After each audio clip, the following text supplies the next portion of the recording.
Robert Whittaker has come out saying that he has thought about the potential of moving to light heavyweight. Now, you got to think that Robert Whittaker at one time was a welterweight, then went to middleweight, has had an incredible career at middleweight. What do you think about him moving to light heavyweight? Because we were just talking about Kai Bahalo doing it. And you said, no, that's a bad idea. Mm-hmm. Kai Bahalo is also younger, has a big career in front of him. Robert Whittaker is older. And it sounds like also, too, as you get older, you tend not to want to cut the weight. You don't want to spend your time in the sauna. You want to be able to train at the weight that you walk around in. You want to be able to fight at the weight you kind of walk around in.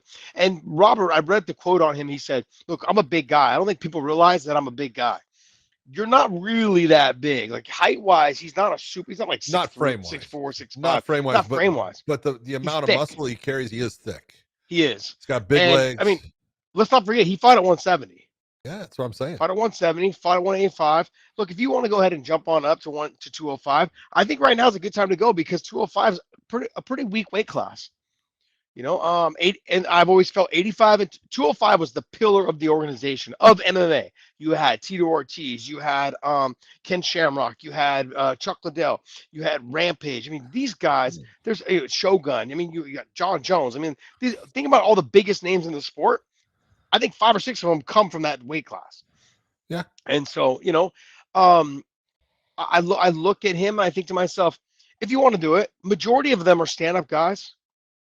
Majority of that weight class is stand-up guys. So, I mean, like, he's not going to be worried about guys really trying to take him down and dominate him from the top. Maybe he could potentially get knocked out on the feet, but he's a stand-up guy himself. He's got good wrestling. He can also try to take some of those guys down. They're just physically bigger than him. They're going to be physically stronger than him.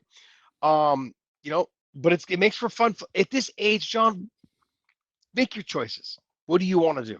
That's where I'm like at his age, what, 34? I know he's probably, I would probably wait another year or two and maybe try to get another run in at middleweight. But I think at 34 years old, like, it's up to you. If you don't want to cut the weight anymore, you want to just lift, get the muscle on, you want to do that type of stuff, right? Then go right ahead, do it. But once you go up, I think you should stay. I don't think you should pop back down. Well, you got to figure that if he goes up, there's places for him. You know, Alonzo Minifield, I think, is at number somewhere around 14 or 15 in the UFC's rankings, and he matches up physically with someone like Alonzo Minifield. I think Anthony Smith is someone who's just a little bit above, but he's 6'4". But Anthony used to fight at 185, if you recall. You know, that was where he was at for a lot of his career. So there's places for Robert to be in there.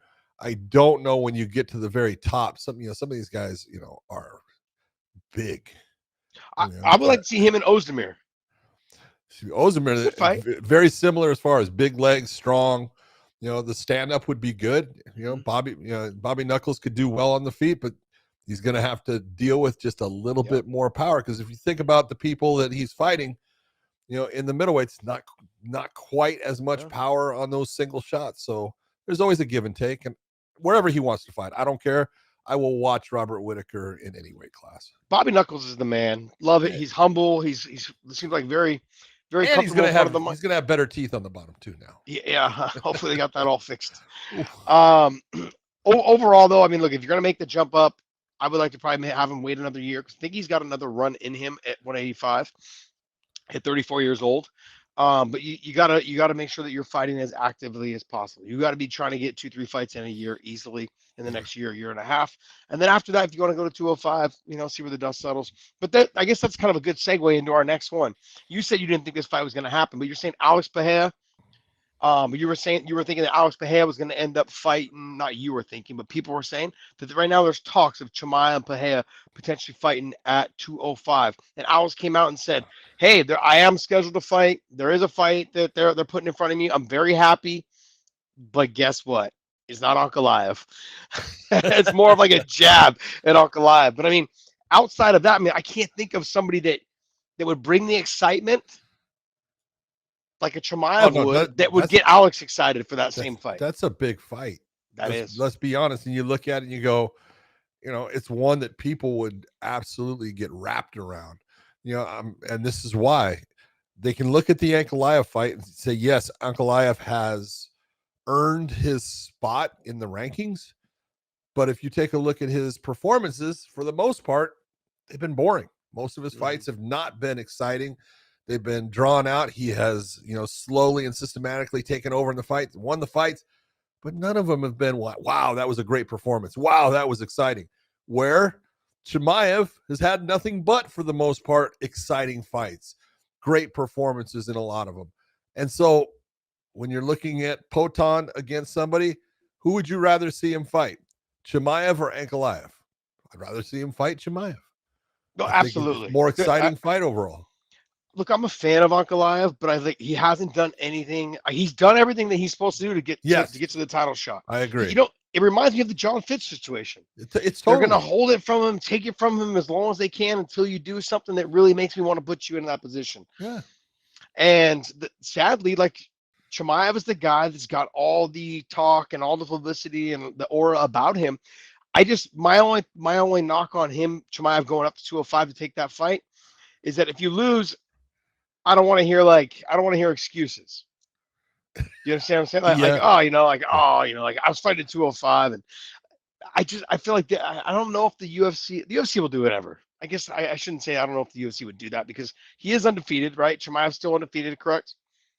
Yeah. 20-0. I believe he's 20-0. No, he's not 20-0. He's somewhere around, let's say 17-0, 18-0. 17? Yeah. Chimaev? Where is he? Oh, 14. Jeez, man, I was way off. Josh Thompson. Okay. Josh Thompson was way off. Jeez. But I look, yeah, I agree with you, John, 100%. I would much rather see that fight. His tenacity, that'll also, too, answer some questions. Can Pereira stay off of his back? Yeah, that's. I think he had a better chance staying off his back with Ankalaev. So do I, because Ankalaev doesn't wrestle. Where Chimaev, he's going to come out and wrestle. He's going to wrestle. He's going to shoot that damn double leg from across the cage. Yeah. Can you stop it? Well, that's kind of what is the interesting part. We know exactly where Poatan is strong. We know exactly what he can do. And can he knock Chimaev out? Yeah, absolutely. He can knock Chimaev out. Everyone can get knocked out. But can Alex stop the takedown? And if he does if he can't stop the takedown, does he stop the submission? Because Chimaev is good at going after chokes. He's good at going and doing damage. But if he does survive that and gets back to his feet for another round, where are we at? That's what makes a fight exciting. That's what makes it interesting. You think this fight will happen? I actually do. I think you just told me earlier you didn't think. I didn't say that. Soft. You said I don't think it's going to happen. John, is it going to happen or not? I think it is. I do. Okay. I really do think it is, because you look at it and you go, the UFC is trying to put together fights that are exciting fights and fights that people look at and go, man, Poatan can lose.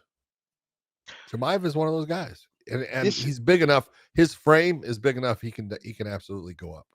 This is what I think, John. I think that Poatan, I think that Alex has been like, you know what?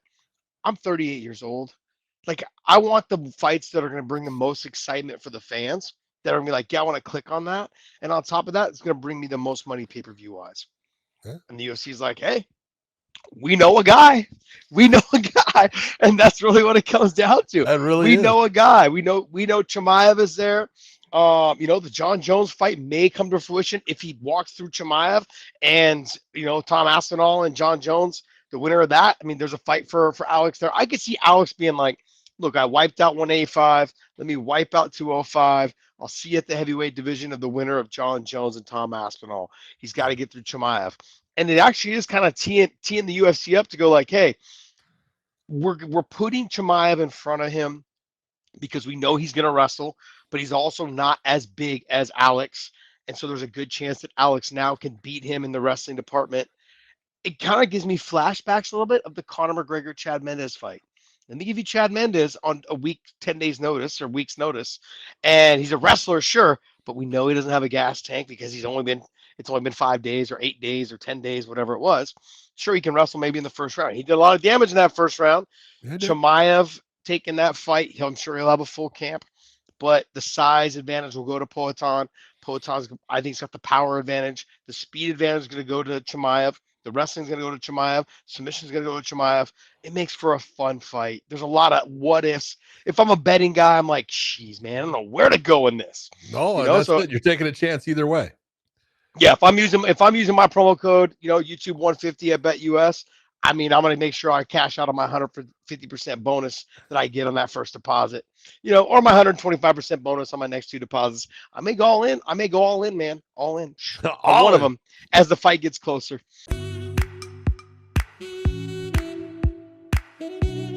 This episode is brought to you by BetUS. Make sure you guys YouTube 150 for the promo code. Also, Element, use the link in the descriptions down below. Any product you buy from there, they will send you a bonus package of product if you use our link down below. Element's amazing, man. I love it. And I want to say thank you, man. Thank you guys so much for continuing to support us.